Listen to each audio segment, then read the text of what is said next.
You know, sometimes a friendship between nations doesn't crash with bombs, not with wars, not with fights. It breaks with a single conversation, a meeting that goes wrong, a moment when someone refuses to shake hands.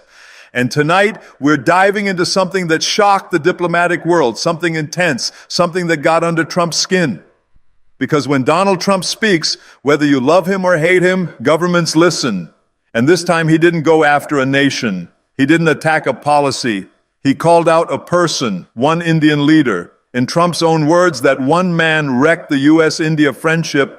So who is this individual? What happened in those private government meetings? And how did a single moment of standing firm shift the direction of a major alliance? This isn't just about international relations. This is about pride, respect, influence, and the emergence of an Indian foreign policy that won't bow down. This is about one diplomat who stood his ground and forced America to pay attention. So stay locked in, turn your focus up, and stick with this until the finish. Because once you understand what really went down, you won't see U.S.-India relations the same way ever again. It wasn't that long ago when the world saw India as a developing nation, a nice way of saying not important. They saw packed cities, economic challenges, and political mess. What they didn't see was something much more dangerous, a drive to climb up. Today, India isn't just playing in the global economy, it's leading parts of it. According to the International Monetary Fund and World Bank reports, India stands as the fastest growing major economy on the planet. Its economic growth is outpacing world powers like Germany, Japan, and yes, even the United States. While other nations are dealing with economic slowdowns and stagnation, India's investing, constructing, and expanding. From Mumbai's financial markets to Bangalore's technology hubs, money is moving. More than 50,000 startup companies have emerged since 2014, making India the third biggest startup environment globally. This isn't just about mobile apps or billion-dollar companies. It's about a whole generation declaring, "We don't want to work for others, we'll build our own industries." While the world fought through pandemic aftermath, India transformed into a medical manufacturing giant, shipping medicines to more than 95 countries. While price increases hurt the Western world, India kept energy costs stable through smart international relationships. And now India is signing major agreements with Britain, United Arab Emirates, Australia, and even working on special access deals with European markets. That's not just survival, that's smart planning. This is no longer the India of low-cost workers. This is the India of intelligent investment, of companies worth billions, digital payment systems, and clean energy transformations. And the Western world, they're paying attention because they understand when 1.4 billion people start succeeding, there's no stopping it. Sometimes all it needs is one person. Not an entire military, not a mass movement, just one individual strong in belief, clear in values, and solid in truth to change the thinking of a country and shake up the balance of world power. This isn't made up. This is exactly what took place when one Indian diplomat sat face to face with one of the most unpredictable and influential leaders the world has witnessed, Donald J. Trump, and he didn't back down. Trump, the man who created his business empire on loyalty, attention, and control, was used to entering a room and commanding it, people agreeing, everyone matching his pace. But not this time, because sitting at that table was Dr. S. Jaishankar, India's External Affairs Minister, a person of careful words but enormous influence. And in that moment, in a critical room filled with government officials and demands, one thing became obvious. India wasn't there to submit. It was there to be respected. Donald Trump created news headlines not because of a new policy, not because of a public speech, but because of something deeply personal. He told the world that one Indian individual, not Modi, not India as a whole, but one Indian diplomat had ruined U.S.-India relations. And that single statement, it wasn't just a complaint, it was a confession. It showed us that world politics isn't just about contracts or strategies. It's about individuals, ego, respect, and feelings. Trump didn't feel dismissed by a country, he felt rejected by a person. And when someone like Trump feels rejected, he doesn't let it go. Let's be honest here. Trump wasn't angry about import taxes or defense contracts. He was angry that someone dared to tell him no, that someone was S. Jaishankar. This is where the mindset change starts, because for many years, India played the quiet partner. Cooperative, polite, agreeable. The West got comfortable with the India that listened more than it spoke, the India that waited for an invitation to the important meetings. But this generation of Indian diplomacy, it's different. It doesn't ask permission. It takes positions. It doesn't try to please everyone. It protects interests. And when Trump's team walked into that meeting expecting quick agreements, fast compromises, admiration, even what they received was clarity, calm, confidence, and an unapologetic refusal. India didn't reject partnership, it rejected pressure. Jaishankar wasn't rude, he was firm, he wasn't emotional, he was strategic. He didn't challenge Trump as a person, he challenged the assumption that India could be managed, controlled, or softened. And that right there, that quiet resistance shook the room, because the strongest power isn't the one that shouts, it's the one that doesn't look away. Trump succeeds through control. His foreign policy isn't built on institutions. It's built on personal chemistry, admiration, obedience. So when Jaishankar held his position, when he calmly protected India's independence and interests, it wasn't just diplomacy, it was disruption. That one act, saying India won't bend, wasn't meant to insult Trump, but to Trump that felt personal. And that's what caused the shift. That's what made Trump step back from India, not because of trade, not because of defense, but because someone refused to validate his worldview. Jaishankar became the symbol of a new India, an India that doesn't fear losing favor, an India that values dignity over deals.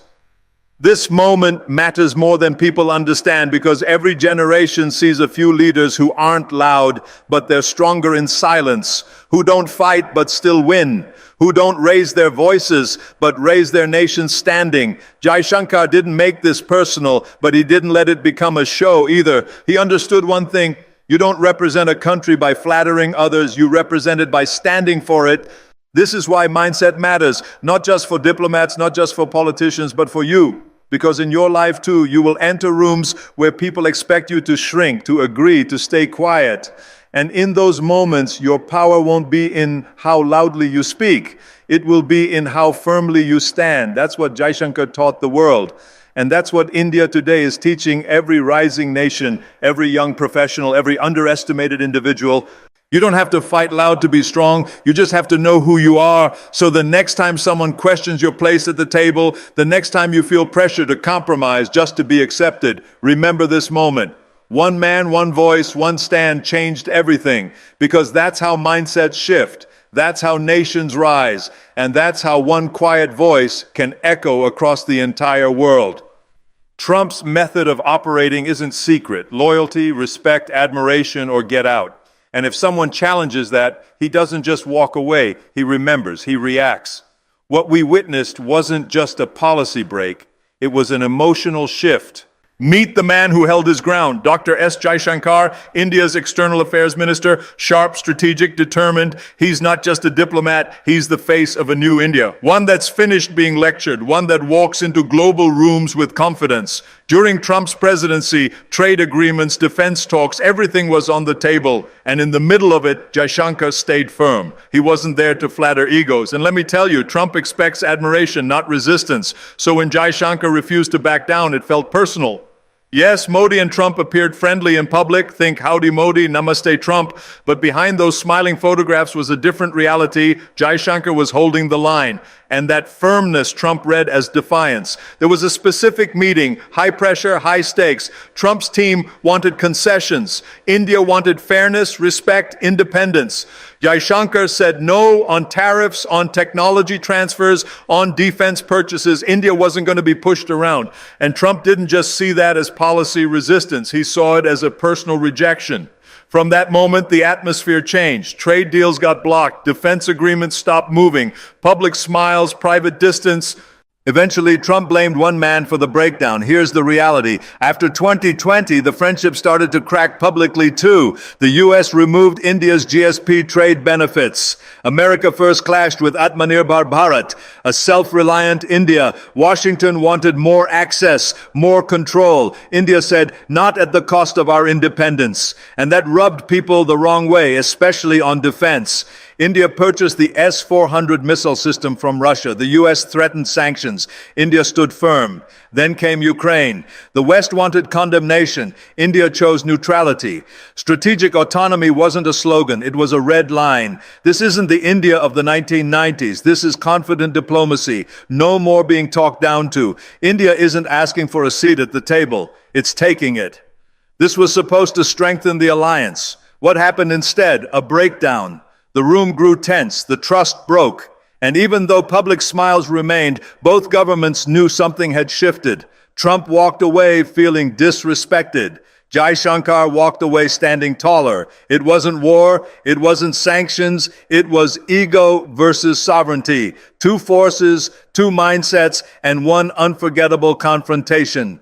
Global politics isn't just policy, it's people. It's emotion. Trump didn't like to be challenged. Jaishankar wasn't there to flatter. One wanted a deal, the other demanded respect. So here we are, looking back at a moment that could have strengthened a global alliance, but instead nearly broke it. All because two men, both powerful, both unwavering, collided. Trump fueled by loyalty and ego, Jaishankar powered by principle and strategy. This wasn't about policy failure, it was about one individual refusing to shrink. And that refusal echoed across the world. But let's dig deeper into what this really means, because this story isn't just about Trump and Jaishankar. It's about a changing world order. It's about what happens when rising powers refuse to play by old rules.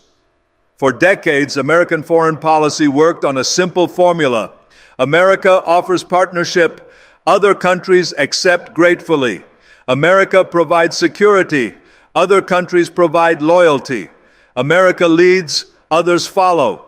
This system worked because America was so much more powerful than everyone else. But that world is ending. Today's India has choices. It can buy weapons from Russia, oil from Iran, and technology from Europe. It doesn't need to depend on America for everything.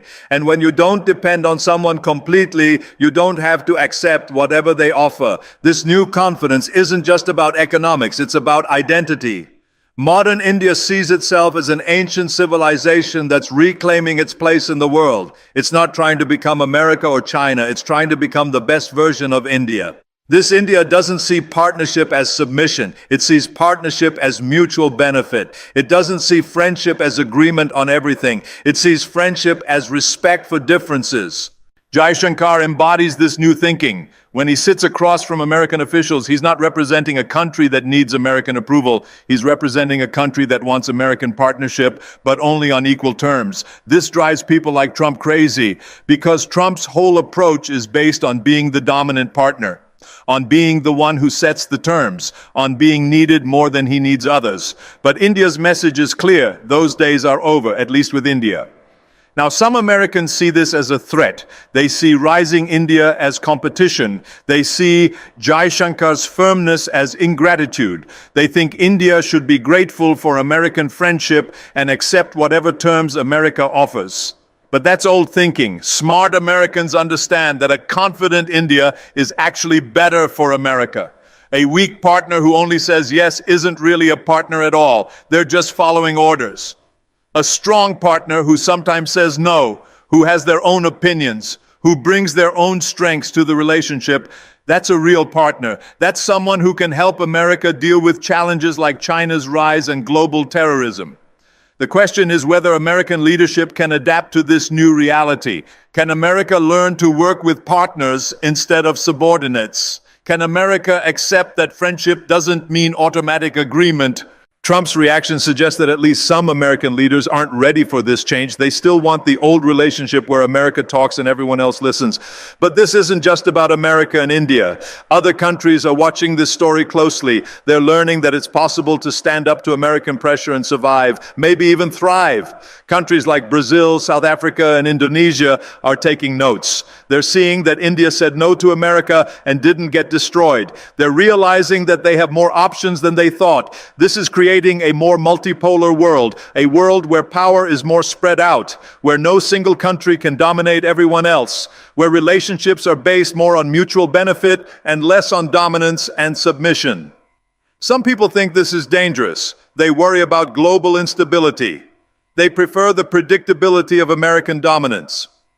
But others think this is healthy. They believe that a world with more balanced power is more stable in the long run. They think that relationships based on mutual respect are stronger than relationships based on fear.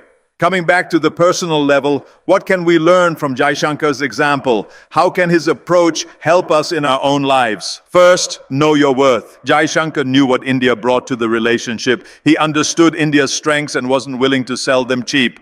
Second, be prepared to walk away. Jaishankar was willing to risk Trump's anger rather than accept a bad deal. He understood that some things are more important than keeping everyone happy. Third, stay calm under pressure. Even when Trump was clearly frustrated, Jaishankar remained professional and focused. He didn't get emotional or defensive. Fourth, stick to your principles. Jaishankar had clear red lines and he didn't cross them, even when it would have been easier to compromise. Fifth, think long-term. Jaishankar wasn't just thinking about the immediate meeting. He was thinking about what kind of relationship India wanted with America for the next 50 years. So, where do U.S. India relations go from here? That depends partly on American leadership and partly on how the world evolves. If America can adapt to the new reality, if it can learn to work with confident partners instead of demanding submissive allies, then the relationship can become stronger than ever. India and America have many shared interests. They both worry about China's rise. They both face terrorism threats. They both believe in democratic values. But if America insists on the old model, if it keeps demanding that India choose between America and everyone else, then the relationship will continue to struggle. The ball is partly in America's court, but India has already made its position clear. It wants partnership, not patronage. It wants cooperation, not control. It wants friendship, not dominance. For other rising powers, India's example provides a playbook. You can stand up to established powers without being aggressive or confrontational. You can protect your interests without making enemies. You can be firm without being rude. The key is to be confident in your own strength, clear about your own interests, and willing to accept the consequences of your choices. Jaishankar showed that you don't have to choose between dignity and diplomacy. You can have both. You just have to be smart about how you do it. In the end, when Trump said,